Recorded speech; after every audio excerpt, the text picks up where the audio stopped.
Қарасылым қызым менің.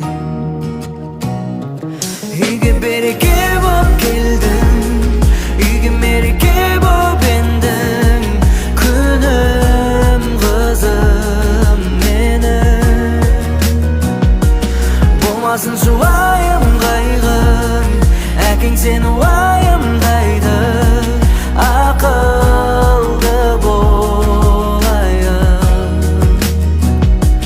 ақылды болайын.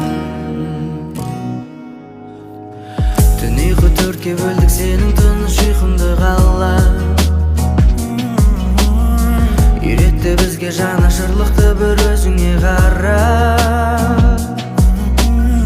Сезім ұлғайды және арадағы жылы махаббат. Бақытым